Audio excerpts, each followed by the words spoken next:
작가님, 근데 제가 듣기로는 이제 신혼 때 뭐 5년 만에 이렇게 10억을 모았다는 얘기를 들었어요. 네네. 그럼 어떻게 이걸 뭐 내 집 마련하고 그걸 가지고 뭐 재투자를 하고 그런 과정이 있을 거잖아요. 그런 얘기 해주시면 제 채널 보시는 분들 중에도 이제 막 이제 시작하려는 분들에게 되게 도움이 될 것 같아요. 공유해 주시면 되게 좋을 것 같아요. 제가 결혼을 2016년에 했어요. 근데 둘이 처음에 시작할 때 너무 시드가 없었어요. 남편은 직장생활을 하면서도 학자금을 갖고 있는 사람이었고, 저는 이 싱글 때 모아둔 돈도 없고 심지어 살던 집이 경매로 넘어가는 경험까지 있어서 둘 다 진짜 몇천 없는 상태에서 결혼을 막 축의금까지 다 땡겨도 한 1억대 정도가 됐었어요. 그래서 뭔가 집을 사고 싶어도 너무 시드가 없으니까 이거는 시작을 할 수가 없구나. 처음에는 반전세, 그러니까 월세를 껴가지고 그것도 대출 많이 끌어가지고 시작을 했었는데, 워낙 너무 없다 보니까 내가 마음은 뭐 여력만 된다면 저 강남 어디라도 살고 싶지만 현실은 너무 아닌 거예요. 그러니까 이거를 싱글 때는 몰랐다가 오히려 결혼을 하는 순간에 이 현실을 완전히 깨닫게 되더라고요. 그럼 우리는 지금 너무 없어.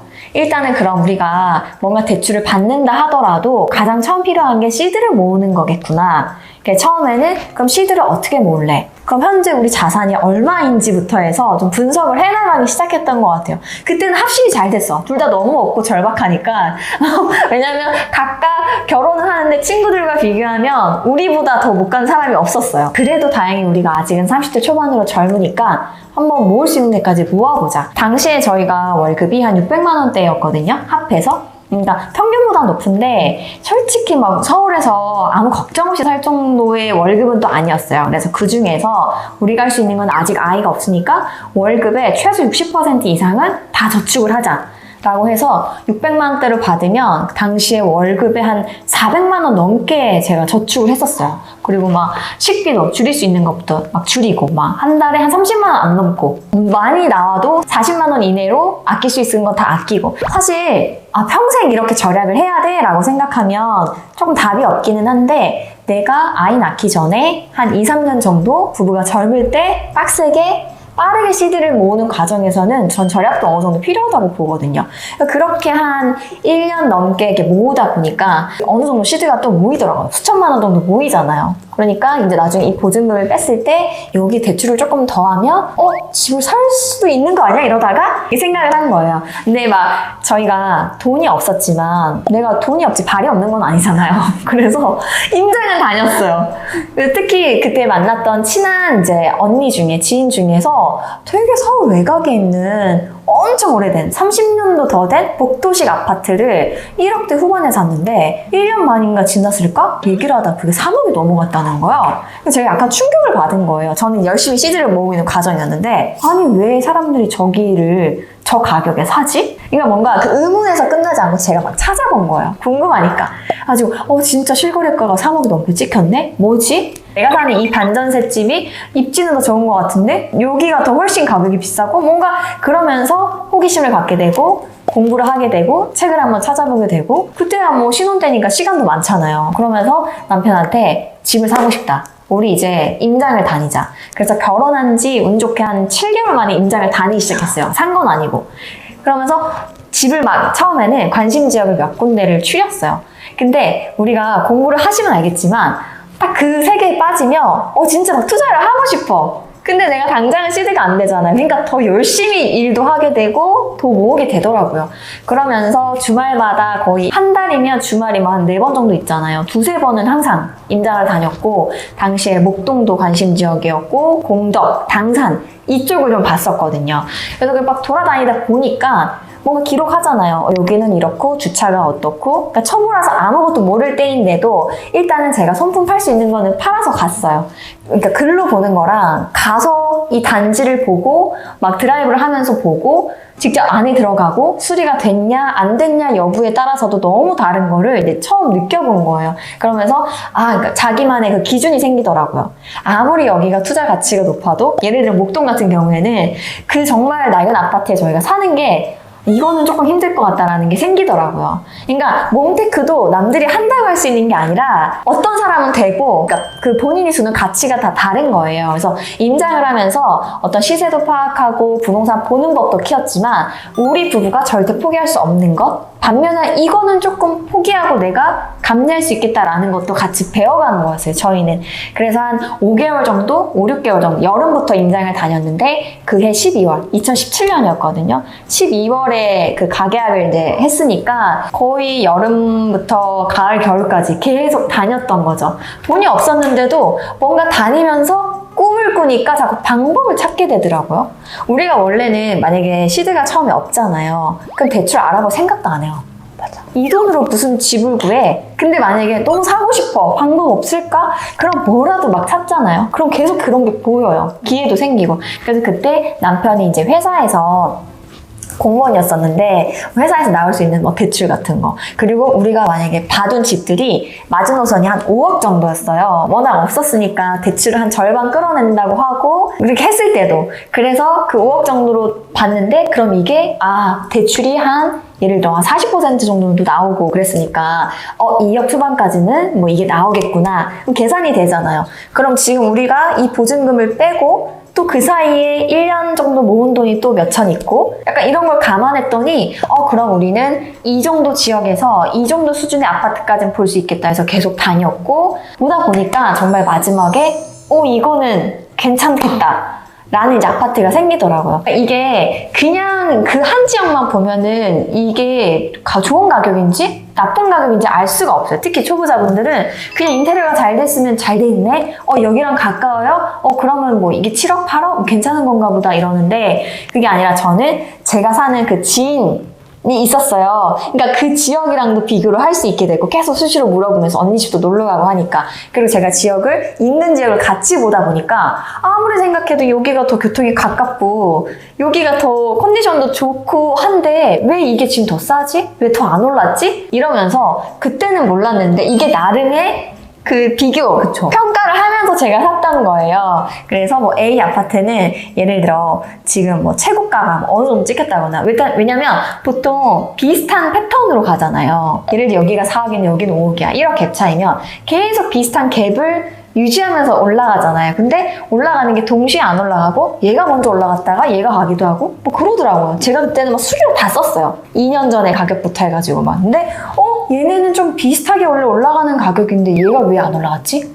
얘가 조금 더 단지수가 적기 때문에 얘가 먼저 치고 올라갔구나. 그러니까 그걸 보면서 그 집을 이제 매수를 하게 됐거든요. 그러면 이건 저평가다. 저기 외곽에 있는 집보다도 지금 이게 더 싸. 그리고 여기랑 비슷한 다른 입지인데도 여기가 지금 더 싸. 그럼 여기는 맞는 것 같다라는 생각으로 첫 집을 매수를 했었고, 그러면서 한 2년 반 정도 살다가 코로나 때 이제 한창 뭐 엄청 또 올랐었잖아요. 그때 이제 하반기에 매도를 하고, 또 그때는 또 주식이 되게 붐이었거든요. 갈아타려다가 사실 못 갈아타고 주식에 좀 어느 정도 들어갔다가 또 올해 초에 분양권이 또 당첨이 되고, 또 그 지방 지역에 있는 거, 제가 작가님께도 되게 조언을 많이 구했었던 거죠. 그러면서 뭐 지금은 부동산 두 채를 이제 운영을 하면서 주식 투자도 몇 억 굴리면서, 그리고 시드도 현금으로 갖고 있으면서 조금 이렇게 한쪽에 치우치지 않고 좀 균형 있는 그런 포트폴리오를 갖게 된 것 같아요. 달러도 어느 정도 있고 금도 있고 약간 이런 식으로. 그러니까 정리를 하자면, 질문 하나에 너무 길죠? 괜찮아요. 근데 지금 잘 흐르고 있어요. 그러니까 정리를 하자면, 사실 처음 집을 이제 사려고 한다, 내가 투자를 하려고 한다, 그러면 투자 공부를 하는 건 너무 당연한데, 결국에는 내가 시드가 쌓여가고 내가 어느 정도 이 돈을 컨트롤할 수 있는 능력을 함께 쌓아가야 되는 것 같아요.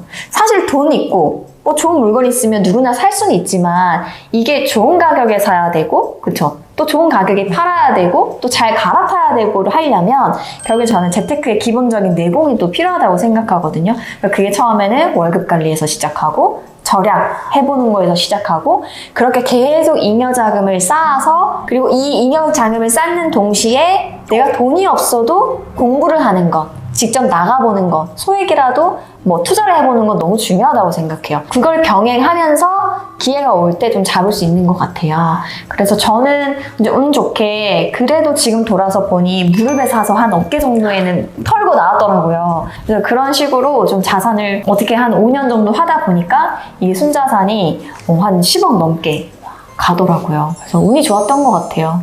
작가님 방금 말씀하신 이제 그런 노하우를 다 집약을 해서 또 강의도 최근에 준비하고 계시다 했죠. 네네네. 언제 런칭이 돼요? 강의는 사실 제가 이런저런 막 노하우를 얘기를 하면은 다들 직장인을 대상으로 한 강의는 굉장히 많았는데 신혼부부 강의가 거의 없어요. 왜 없냐면 그만큼 수요가 덜해요. 돈이 안 되는 거예요. 왜냐? 신혼부부 때는 서로 이제 데이트 끝내고 헤어지지 않고 막 알콩달콩 재밌게 데이트하면서 하는 거에 사실 관심이 많지 적극적으로 돈을 모으려는 시기는 언제냐면 내가 임신하거나 아이가 태어나면 진작 돈 모을 거 이 생각을 하거든요. 저도 제 수년 동안 제가 재테크를 공유하고 수강생들을 보면서 느꼈던 게 진짜 중요한 시기가 결혼하고 진짜 5년 길게는 한 7년, 10년 안에 이 모든 것이 거의 향후 몇십 년을 다 판가름을 하는구나라고 느꼈던 거예요. 그래서 이제 강의도 론칭을 하게 됐죠. 강의 얘기 크게 안 해도 돼요. 굳이 안 넣어도 돼. 이 흐름에 맞춰야지. 제가 아까 작가 얘기 들어보니까 거의 그걸 실행을 하면서 다 채직을 많이 하신 것 같아요. 네, 그렇죠. 그게 너무 대단하신 것 같아요. 그리고 아까 이제 부동산을 비교를 많이 했다 했잖아요. 근데 많은 분들이 부동산이 절대평가라 생각을 해요. 어떤 분들은 부동산이 뭐 공식이 있는 줄 아세요. 근데 그게 아니라 아까 작가님처럼 비교를 해야 돼요. 그러니까 여기랑 여기랑 비교했는데 여기가 저렴하지? 이제 그렇게 해야 되는데 그걸 스스로 알아내셨다는 게 아까 너무 대단하다는 생각을 많이 했어요. 제가 전문 투자자는 아닌데 그냥 본능적으로 알았던 것 같아요. 그럼 만약에 이렇게 좀 하려면 그래도 뭐 경제에 대한 어느 정도 공부도 필요할 것 같은데요. 그럼 작가님 어떤 식으로 뭐 경제에 대해서 공부를 하세요? 그러니까 만약에 제가 싱글이었다면 나 혼자 끌리는 대로 책을 읽고 강의도 들을 수도 있고 나와서 그냥 이거 괜찮겠다 하면 사면 되는데 결혼을 하는 순간 이제 이 돈이 내 혼자만의 돈이 아니라 공동의 자산이잖아요. 그러니까 이거를 계속 배우자를 같이 설득해 가면서 공부를 하고 이걸 정보를 공유하고 이런 과정이 사실 처음부터 쉽지는 않았어요. 그래서 이거를 상대한테 좀 믿음을 주고 그런 걸 신경을 많이 썼던 것 같아요. 왜냐면 처음에 남편이 집을 사지 말자고 엄청 반대를 했거든요. 근데 남자분들이 꼭 그러시더라. 남편분들은 지금 꼭지야 이 말 너무 많이 하시니까. 근데 2017년에 그때도 많이 올랐다고 했었어요. 그래서 사면 안 된다. 저는 사야 된다. 그러면 어쨌든 간에 사자고 말을 하는 사람에서 좀 더 리스크가 있는 거잖아요.